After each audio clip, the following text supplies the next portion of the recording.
देवबंद में इस्लाम का परचम दुनिया में लहराया है। जुल्म सितम के दौर के अंदर हक का दीप जलाया है। अला रसूलिहिल करीम अम्मा बाद। कल मसला ये बयान किया गया था कि ज़कात किस तरह के मालों में वाजिब और फ़र्ज़ होती है। उस पर कुछ तफसील से बात हो चुकी। अब अगर किसी को इस पर कोई मसला हो तो वो बाद में मालूम कर सकता है। अब आगे बढ़ते हैं कि ज़कात कहते किसको हैं, इस्लाम में ज़कात की तारीफ़ और डेफिनेशन क्या है। तो ज़कात के लुग़वी माना बहुत सारे आते हैं। ज़कात के माना लुग़त में बढ़ोतरी के भी आते हैं, नुमा, बढ़ोतरी, बढ़ना। चूँकि ज़कात देने से गोया माल बढ़ जाता है, देखने में नहीं बढ़ता, ऐसा नहीं, देखने में तो कम हो रहा है लेकिन बरकत आ जाती है। अल्लाह तबारक व तआला लाख का मसला 10,000 में और 1000 में उस बंदे का निपटा देते हैं जो ज़कात निकाल रहा है। तो ज़कात के एक माना बढ़ोतरी के आते हैं क्योंकि ज़कात देने से माल बढ़ता है। ज़कात के एक माना बरकत के आते हैं क्योंकि ज़कात देने से माल में बरकत होती है। बहरहाल ये तो लुग़वी माना हुआ। अब शरीयत में कुरान और हदीस की रोशनी में ज़कात की तारीफ़ क्या है, तो पहले मैं अरबी इबारत पूरी सुना दूँ आपको कि ज़कात की तारीफ़ क्या है। तमलीकु जुज़ई मालिन अय्यनहु शारिउ मिन मुस्लिमिन फ़क़ीरिन वलौ गैर हाशमीन वला मौलाहु मा क़त्इल मनफ़अति अनिल मिल्की मिन कुल्ली वजहिन लिल्लाहि तबारक व तआला। इतनी छोटी सी तारीफ़ है। इसमें है कि तमलीक जुज़ई मालिन, माल के एक मखसूस हिस्से का मालिक बनाना, माल के एक मखसूस हिस्से का मालिक बनाना, पहला जुमला आया। यानी ये बात ज़ाहिर हो रही है कि सबसे पहले ज़कात के अंदर मालिक बनाना शर्त है। ज़कात के अंदर मालिक बनाना शर्त है कि फ़कीर को हाथ में आप पैसा दें, माल दें, वो मालिक बन जाए तो ज़कात आपकी अदा होगी।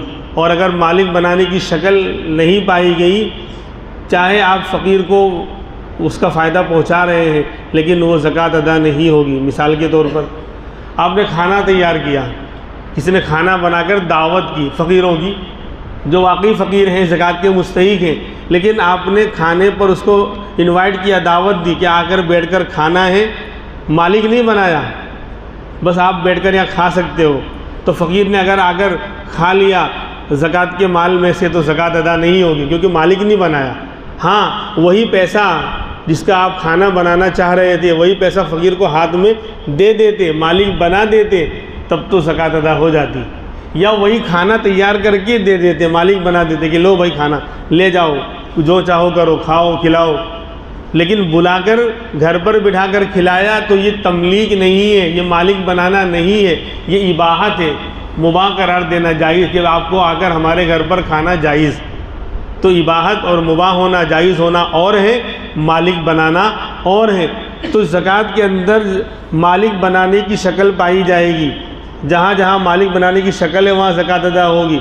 लिहाजा एक और मिसाल, किसी का इंतकाल हो गया और उसके जनाजे का इंतज़ाम करना है, तजहीज़ तकफ़ीन करनी है, कफ़न दफन का इंतज़ाम करना है, तो जाहिर सी बात है कि इंसान जब दुनिया से चला गया, मुर्दों में शामिल हो गया तो सारे दुनिया के अहकाम ख़त्म हो गए।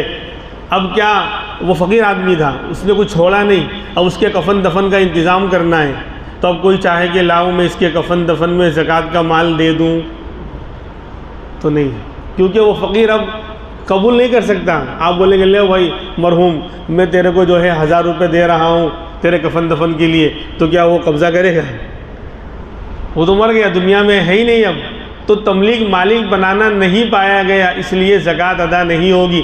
अगर किसी गरीब मरहूम के कफ़न दफन में पैसा दे रहा है तो, या उसका कफ़न लाकर उसको दे दिया तो ज़कात अदा नहीं होगी। ऐसे ही यहाँ पर सवालात भी आते रहते हैं। अब साथ में जो सवाल इससे मिलता जुलता है तो यहीं पर जवाब दे दिया जावे। किसी ने पूछा है कि मस्जिद में ज़कात का माल दे सकते हैं? नहीं, क्योंकि यहाँ पर भी तमलीक नहीं है। किसको मालिक बनाएंगे? इमारत को? ज़मीन, मस्जिद का मिंबर कबूल करेगा? हाथ बढ़ाएगा, यहाँ से हाथ निकलेगा कि लाओ, हाँ हाँ लाओ ज़कात दो, मैं फ़कीर हूँ।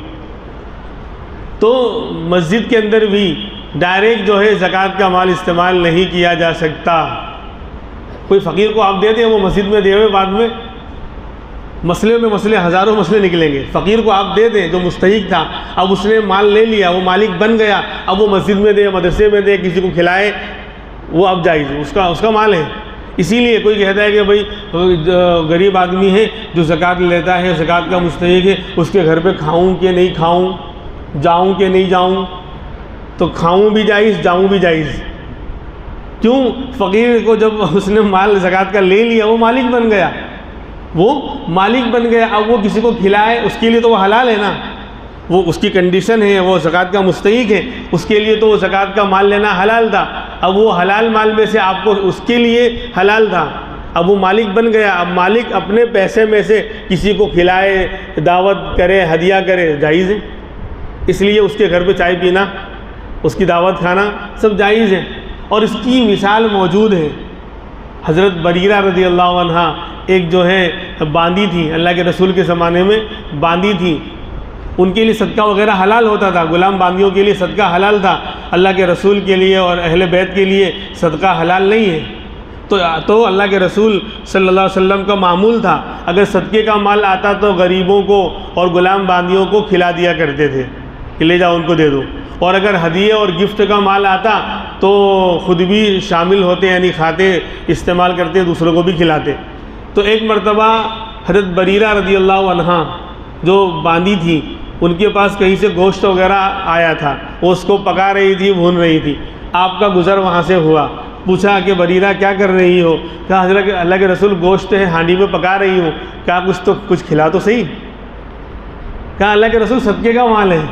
कहा लकी सदक़तुन वलना हदियतुन, लकी सदक़तुन वलना हदियतुन, कि तेरे लिए सदका है, हमारे लिए तो हदिया होगा, क्योंकि अब तू मालिक बन गई। सदका लेना तेरे लिए जायज़ था, तूने जायज़ तरीके पर माल पर कब्ज़ा कर लिया, अब तू खाए, किसी को खिलाए, जायज़। आपने डायरेक्ट सदका कभी इस्तेमाल नहीं किया। खैर, तो पता चला कि ज़कात के माल में मालिक बनाना शर्त है। जिन शक्लों में मालिक बनाना नहीं पाया जाएगा, उन शक्लों में ज़कात अदा नहीं होगी। एक और मसला इसी पर सुन लीजिए, याद आ गया। बहुत से लोग कर्ज़ा देते हैं किसी को। खालिद भाई ने ज़ैद भाई को कर्ज़ा दिया हुआ है 10,000 रुपये। अब ज़ैद भाई जो है वो कर्ज़ा लेकर भूल गए बिल्कुल, या बेचारे भूले नहीं लेकिन गरीब हैं, उनके पास इंतज़ाम नहीं है। अब खालिद जो है मालदार है, वो चाह रहा है कि मैं ज़कात निकालूं। उसने अपने दूसरे मालों की ज़कात निकाली, साथ में कहा कि 10,000 ये कर्ज़ा है, इसका भी कुछ मसला हल कर लिया जावे।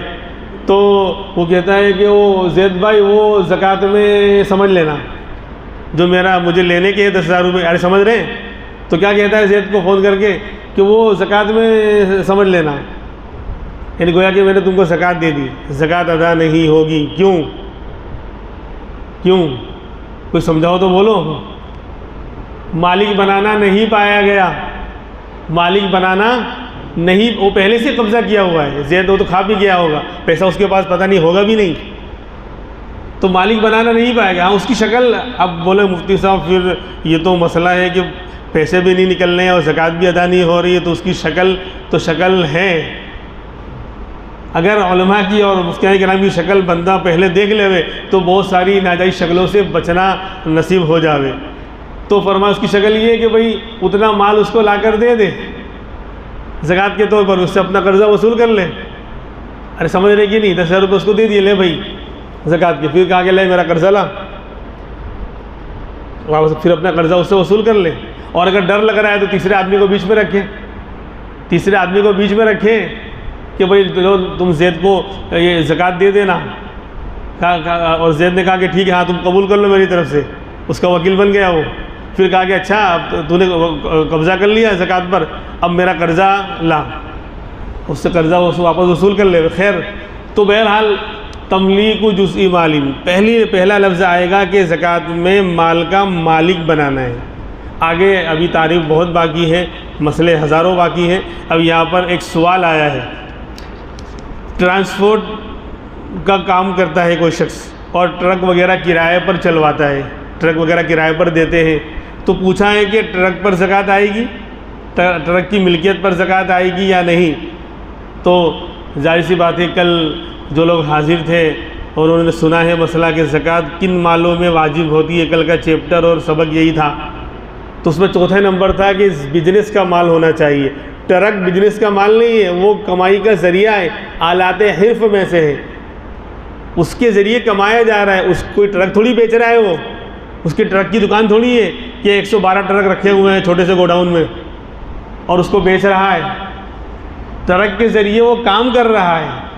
तो ट्रक जैसे कि मशीन सिलाई करते हैं लोग, तो अब उनके घर पे मशीन है सिलाई का, तो सिलाई के मशीन पर ज़कात थोड़ी आएगी, वो बिजनेस का माल थोड़ी है, वो मशीन थोड़ी बेच रहा है। हाँ, किसी की मशीन बेचने की दुकान है, नई सिलाई की और दूसरी मशीनें वो बेचता है, तो वो मशीन जो बिजनेस का माल हुई, तिजारत का माल हुई, अब उसकी मिल्कियत पर भी ज़कात आएगी। लेकिन यहाँ ट्रक वो किराए पर चलवा रहा है, इसे मकान किराए पर दिया हुआ है, इसी से मसला निकलेगा।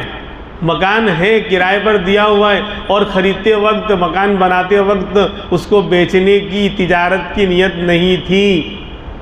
समझ में आई बात? ख़रीदते वक्त या मकान बनाते वक्त उसको बेचने की नीयत नहीं थी, या थी लेकिन अब नहीं रही। नीयत तो थी कि निकाल लूँगा, लेकिन बाद में हालात ऐसे आ गए कि अब बेचना नहीं है। समझे, अचानक 2 बच्चे पैदा हो गए, तो क्या इनको बना के रखना है? अरे एक मिसाल दे रहा हूँ, कोई और हो भी सकता है, नहीं भी हो सकता है ऐसा।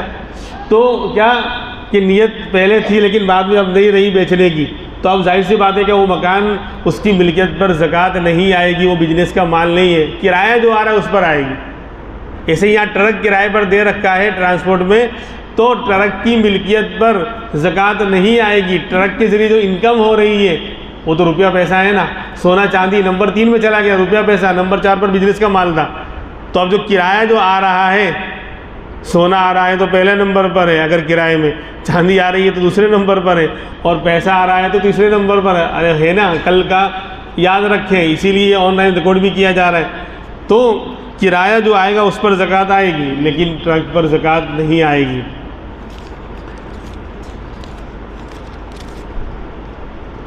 बीवियों के ज़ेवर की ज़कात कौन अदा करेगा? जो सबका टेंशन पालता है वही अदा करते हैं। मसला ये है, जो साहिब निसाब है, जिसके जो निसाब का मालिक बन रहा है, मर्द हो या औरत, उसकी अपनी ज़कात खुद को निकालना फ़र्ज़ है। नमाज मेरे ऊपर वाजिब हो रही है तो क्या दूसरा कोई पढ़ेगा? तो ज़कात मेरे ऊपर फ़र्ज़ हो रही है तो मैं ही अदा करूँगा, मर्द हो या औरत। तो बीवी के पास ज़ेवर है या बैंक बैलेंस है और वो मालिक निसाब बन रही है और उसके ऊपर ज़कात फ़र्ज़ हो रही है, तो जाहिर सी बात है कि उसूल यही है कि बीवी खुद निकाले। लेकिन आजकल हम लोगों ने उनको बखील बना रखा है। माल की मोहब्बत में हमने बहुत ज़्यादा औरतों को मुब्तला कर रखा है, उसमें हमारा बहुत बड़ा हाथ है। इसलिए सदक़े फ़ित्र हो, कुर्बानी हो, ज़कात का मसला हो, हम बड़े बहादुर बनकर हम खुद बीवी के मालों की ज़कात, सदक़े फ़ित्र और कुर्बानी हम खुद कर देते हैं।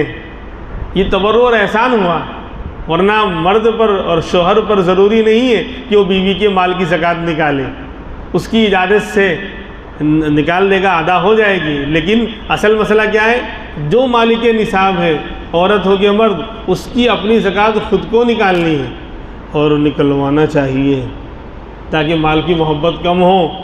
जो चीज़ खर्च की जाती है, लुटाई जाती है, उसकी वैल्यू कम होती है।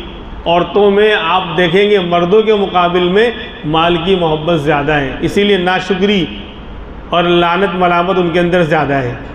नाशुक्री की बीमारी और लानत मलामत की बीमारी औरतों में ज़्यादा है। यह हदीस पाक के अंदर है कि मैंने औरतों को जहन्नम में ज़्यादा देखा।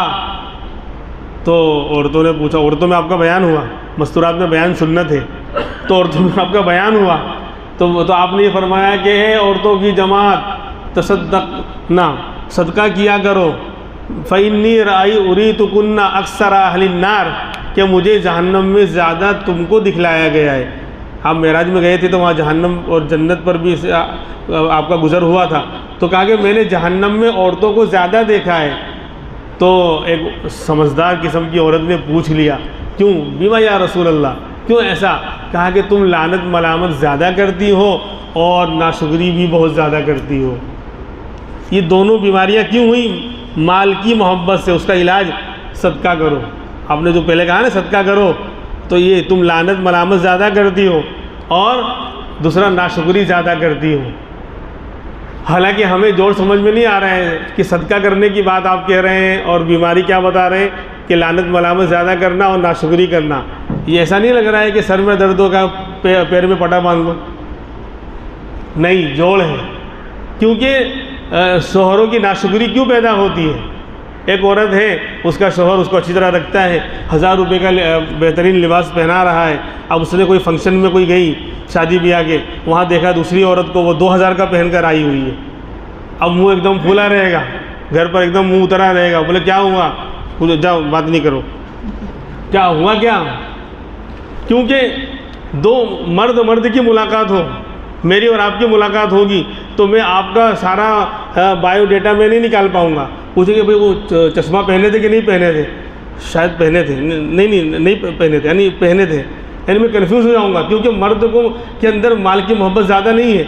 वो इंसान को देखेगा तो उसका पूरा बायोडेटा पूरा उसका मुताला नहीं करता, पूरा गौर नहीं करता। लेकिन औरतें आपस में बैठेंगी तो फलां की बहू आई थी, उसने जो है हार टीका ऐसा पहन रखा था और नाक में क्या कहते हैं जेवर ऐसे पहन रखे थे, और हार देखकर तो मैं तो हार ही गई।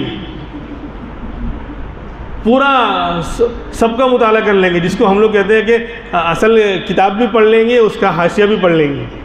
पूरा मुताला, कौन सा कपड़ा, कौन सी ब्रांड का, कौन सी कंपनी का, कितने भाव का, सब वो निकाल लेगी। तो अब आप 1000 रुपये का कपड़ा पहना रहे थे, अब उसने 2000 वाला किसी को देख लिया, बोले आपकी ईद पे मेरे को वही चाहिए। बोले कहाँ मिलता है? बोले फलां जगह मिलता है। क्योंकि पूरा बायोडेटा निकाल के आइए, फलां जगह मिलता है, इतने का मिलता है और इतने पीस बचे हैं, इतने पीस बचे वरना ख़त्म हो जाएगा। तो अब जाहिर सी बात है कि अब तक पहले 500 का पहनाता था और 1000 का था, तो अब तक क्या कहते हैं शुक्र था। लेकिन अब 2000 का देख ली तो अब 1000 वाले पर क्या पैदा होगा? नाशुक्री। अब शोहर के हालात ठीक नहीं थे, कारोबार बराबर नहीं चला। उसने कहा ठीक है मैं इंतज़ाम करूँगा, मैं मना नहीं कर रहा हूँ, लेकिन अभी ईद पे नहीं हो सकता एकदम से।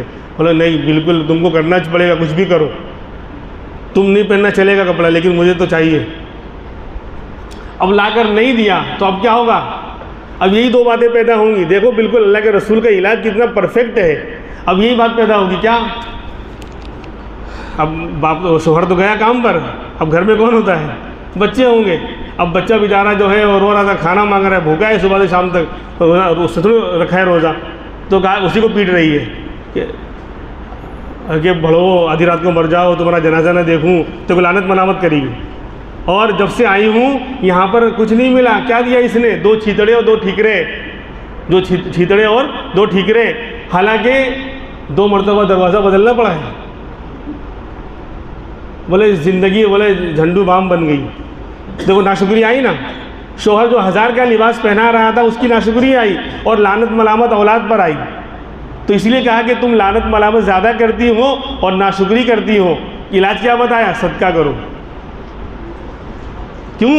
ये माल की मोहब्बत ही ने तो ये दोनों बीमारियां पैदा करवाई हैं। जब माल लुटाएगी औरत, अल्लाह के रास्ते में खर्च करेगी, तो क्या बात पैदा होगी? अरे माल तो आने जाने वाली चीज़ है, इस पर क्या राल टपकाना? अरे 1000 ही बहुत है। कनात और सब्र का मादा पैदा होगा, नाशुक्री नहीं आएगी। नहीं मेरे शोहर ने 1000 का मुझे दिया है, अरे माल तो खर्च करने वाली चीज़ है। वो अपना सदका निकाल रही है, अपना जो है क्या कहते हैं ज़कात खुद निकाल रही है अपने माल से, और कुर्बानी खुद कर रही है, तो उसके अंदर ये जज्बा पैदा होगा। ये औरतों में रहा करता था मामला, आपका मुस्तकिल बयान होता था ईद पर, बकरा ईद पर, और बाकायदा आप सदका करने की तरगीब दिलाते थे। तो औरतें अपना हार और अपने जो है जेवरात और पैसे निकाल कर हज़रत बिलाल को दिया करती थी। खैर बात कहाँ से कहाँ चली गई।